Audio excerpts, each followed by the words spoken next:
Oke, bismillahirrahmanirrahim. Assalamualaikum warahmatullahi wabarakatuh. Waalaikumsalam. Mohon maaf, mungkin di antara yang ada di sini pakaian saya yang paling tidak pantas. Karena ming jaketan, nek dibuka luwih ra pantes meneh. Kaosan itu pun bolong-bolong. Karena posisi kerja dari Jogja tadi langsung naik kereta, turun di Jombang, langsung diantar ke sini. Sempat makan dulu lumayan, sempat setor hasil dari makan dulu lumayan, terus kemudian naik ke sini, terus diskusi sinau bareng malam ini. Selamat, pertama mengucapkan selamat ulang tahun yang kedua untuk Paseban Majapahit. Semoga tetap istiqomah, karena istiqomah itu yang paling berat. Jadi wis 2 tahun lumayan lah, berarti wis iso nangis jaluk mangan, jaluk susu gitu, tapi belum bisa mandi sendiri ya kalau anak kecil ya. Nah, tapi udah 2 tahun lumayan. Hari ini temanya adalah jalan kesadaran. Saya pengen, ini bukan tadi saya sempat dengar ada rasan-rasan dari ibu-ibu, piye kok apa jenenge ustate nom-nom apa seneng ngarep. Karena di sini bukan tausiah, Bu. Di sini sinau bareng. Yang di atas bukan lebih pandai daripada yang di bawah. Yang di bawah tidak lebih bodoh daripada yang di atas. Cuman kita sadar bahwa setiap manusia punya pengalamannya dan punya pengetahuannya yang bisa dibagi untuk yang lain, dan kita bisa saling belajar satu sama lain. Suara gue teles banget ya.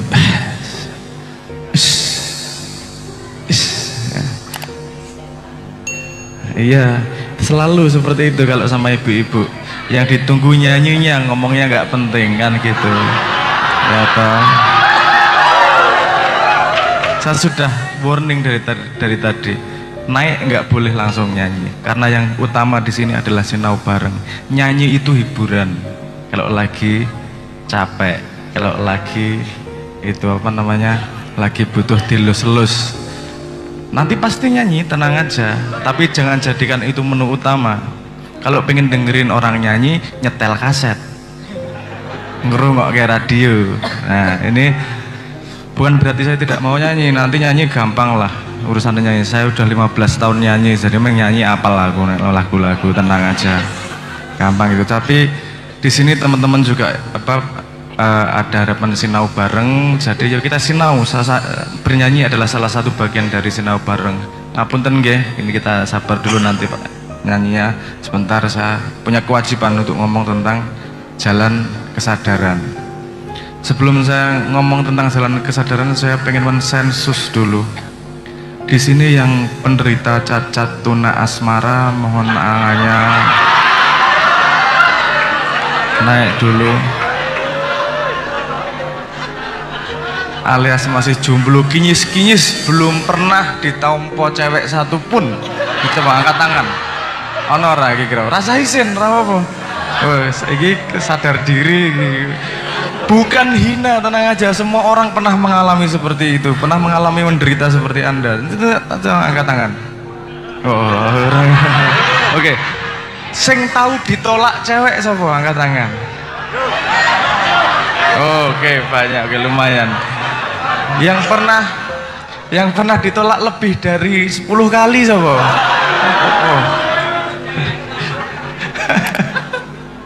Nanti ada hubungannya kenapa itu penting dengan kesadaran. Oke ya, sekarang gini, kita nggak usah ngomong jauh-jauh dengan kesadaran. Kenapa perjalanan kesadaran? Karena kesadaran harus berkembang terus. Kalimat kuncinya adalah begini: kesadaran merubah perilaku manusianya. Manusia berperilaku berdasarkan tingkat kesadaran yang dia miliki. Oke, paling sederhana. Ini tadi saya ngobrol tentang Paseban yang umurnya 2 tahun. Sekarang saya tanya, di sini yang tiap hari masih mandi siapa? Semua ya, oke. Yang keluar kamar mandi masih nggak pakai baju apa-apa siapa? Oh, langsung masih pakai baju ya. Tapi lihat anak kecil, umur 1 tahun, umur 2 tahun, cuek aja dia. Keluar dari kamar mandi wudo ya wudo, gondal gandul ramah salah. Kenapa? Kan sama. Kamu ya gondal gandul, dia ya gondal gandul. Tapi kenapa kamu malu harus pakai baju dan dia nggak pakai baju, nggak masalah? Kok wow? Ngopo? Karena kesadarannya meningkat. Tadinya dia nggak masalah kelihatan, tapi kemudian sudah sadar dirinya ini nggak ada yang lainnya kelihatan. Saya malu, mulai ditutupilah kemaluannya. Itu yang pertama kali dilakukan oleh Adam dan Hawa ketika keluar dari surga. Nomor 1 langsung ditutupi semuanya, langsung sadar. Oh, izin aku. Nah gitu. Kemudian ada satu momen lagi di mana kamu sadarnya naik lagi. Ketika wis naksir karo cah wedok. Anda lihat, perhatikan, sebelum Anda naksir sama wong wedok, sama cewek, atus-ratus ra urusan, kelambi ra diumbah 3 dina ra masalah, katok cili-cilian karo koncone ra masalah. Tapi Anda pernah apel seperti itu? Sudah naksir, mau ketemu apel, langsung sadar diri, sisiran klimis, nganggo minyak wangi, adus sabune entek 3. Wis saking sadar dirinya, pengen kelihatan, karena aku mau dilihat orang nih, karena aku punya kesadaran yang berbeda tentang diri. Kenapa yang memberikan, kenapa yang ceritanya gini, yang makan buah pertama siapa? Hawa. Terus kemudian diberikan ke Adam. Lihat, di sini ada contoh bahwa yang paling membuat sadar laki-laki adalah adanya wanita. Jadi ketika Anda sudah kenal wanita, langsung sadar diri. Kalau apa namanya wanita seperti itu. Kalau Anda nggak percaya, tanya misalnya yang sudah menikah, pulang dari kerja ke rumah, istrinya cemberut. Wes pokoknya wegah malang kerik, kono mangan-mangan dhewe. Ora ono panganan GoFood. Wes galak ngono ki, wes langsung ada masalah apa ini? Ada masalah, langsung ruwet otaknya. Kenapa? Karena langsung kesadarannya meningkat seperti itu. Nah, kan kelihatan nih tingkatnya. Tadinya kesadaran tentang diri sendiri, kemudian kesadaran terbangun dengan adanya pandangan orang lain. Ini meningkat kesadarannya semakin tinggi. Oke, saya kasih contoh yang lain. Di sini ada yang pakai Facebook enggak?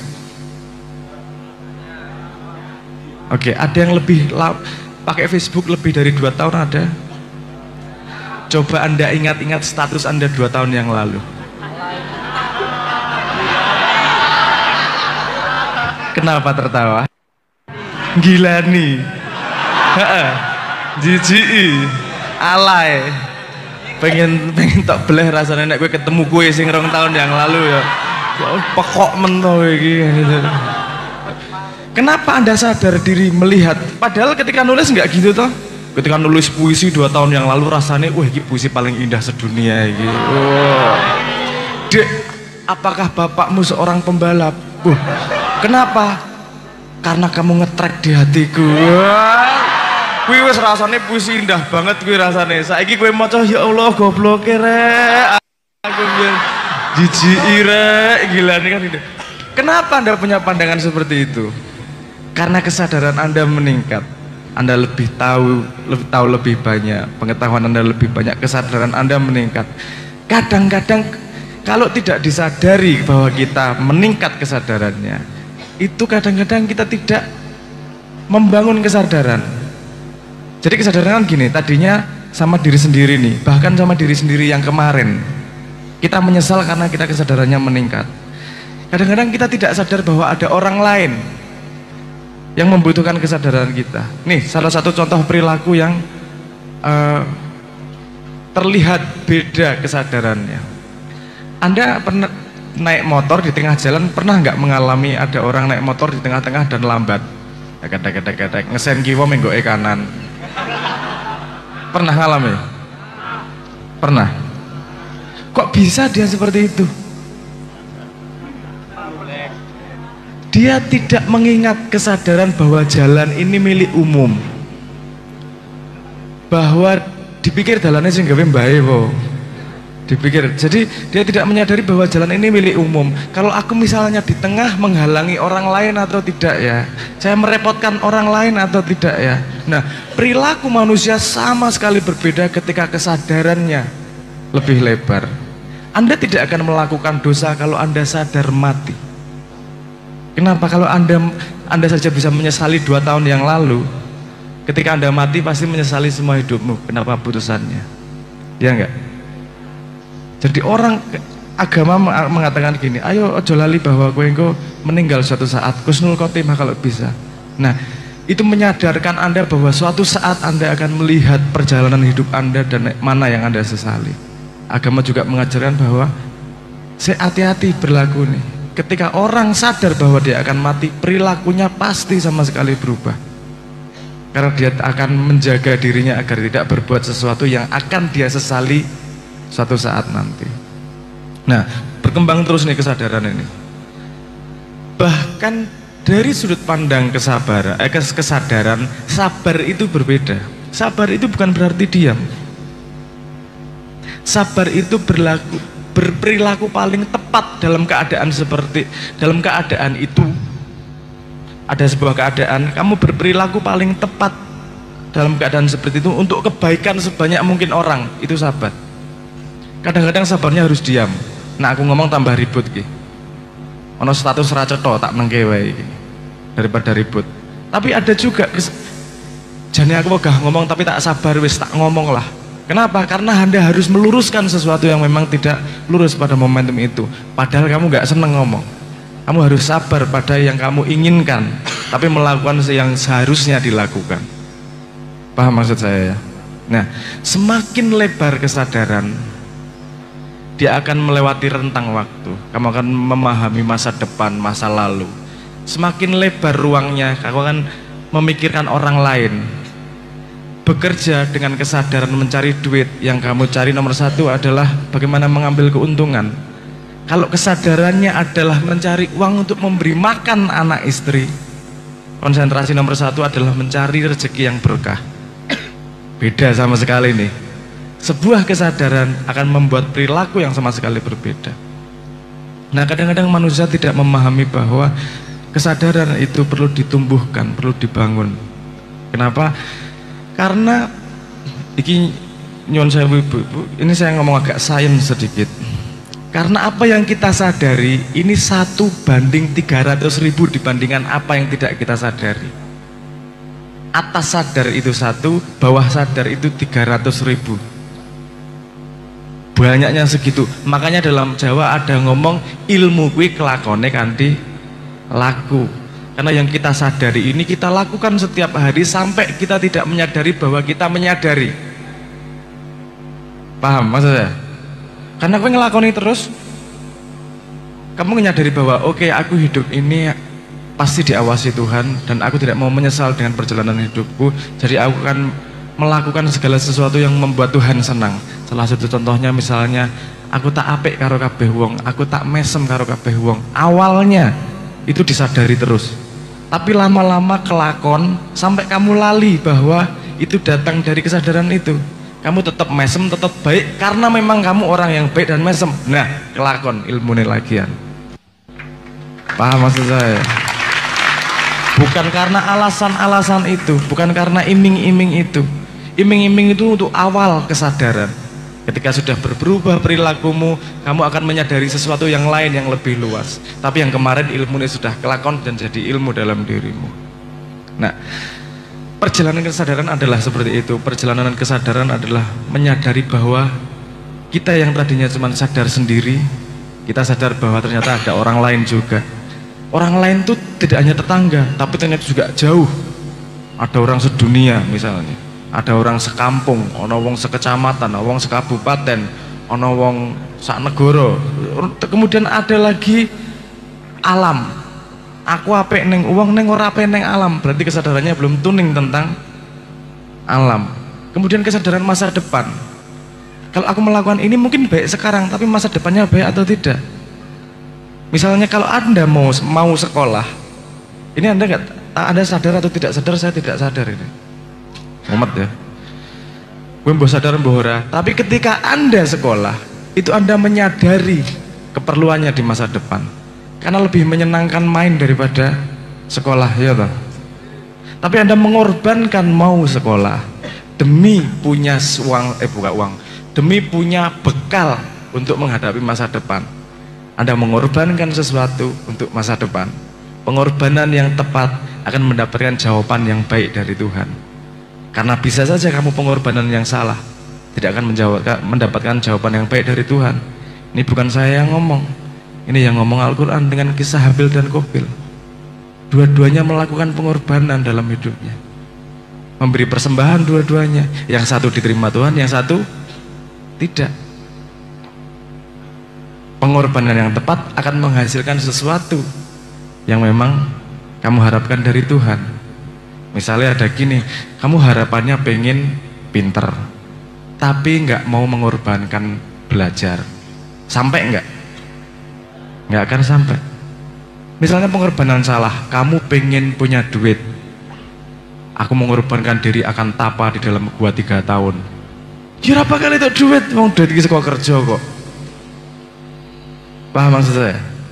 Jangan salah mengorbankan, karena kalau mengorbankan, karena dalam hidup itu ada hal-hal yang kamu punyanya terbatas, yaitu waktu. Kamu punyanya terbatas. Perhatian kamu punyanya terbatas. Kamu tidak bisa memperhatikan semua hal sekaligus. Jadi ketika kamu meluangkan waktu untuk memperhatikan hal yang tepat, kamu akan mencapai apa yang kamu inginkan.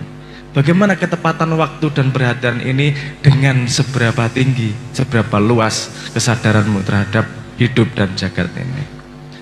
Nah, jadi mungkin ini prolog dulu, nanti kalau mau digali monggo. Perjalanan kesadaran adalah perjalanan tanpa henti dari manusia. Dari dia lahir sampai menyadari alam semesta, sampai menyadari bahwa dia tidak ada bedanya. Dia adalah bagian kesatuan dari Tuhan itu sendiri. Tapi perjalanan itu adalah perjalanan yang memang harus ditempuh. Tidak hanya bisa datang dengan sendirinya. Harus ditempuh melalui pengorbanan yang kita pilih sendiri dalam hidup kita. Karena setiap kita melakukan sesuatu, pasti kita mengorbankan yang lain. Kalau kita milih cuci piring, kita mengorbankan tidak mandi. Kalau kita mandi, kita tidak mengorbankan nonton TV. Kalau kita nonton TV, kita mengorbankan tidak belajar. Pasti ada pengorbanan. Jadi pengorbanan yang tepat itu menumbuhkan kesadaran kita. Dan menumbuhkan kesadaran membuat kita lebih tepat menentukan langkah masa depannya. Dan kamu akan mencapai apa yang kau inginkan, apa yang kau cita-citakan, jika kesadaranmu semakin tumbuh tanpa henti dan selalu berjalan di Sirotol Mustaqim, di keseimbangan, meluangkan waktu yang tepat untuk perhatian yang tepat, untuk melakukan sesuatu yang tepat, untuk menuju sesuatu yang kau inginkan. Jadi di umur yang 2 tahun ini, mari kita menajamkan diri bahwa kesadaran adalah bagian yang penting dari manusia, dan itu pasti berkembang, disadari tanpa ataupun tidak disadari. Lebih baik kita sadari perkembangan itu agar kita bisa semakin tumbuh semakin cepat.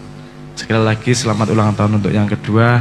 Ini hadiah dari saya adalah tentang perjalanan kesadaran.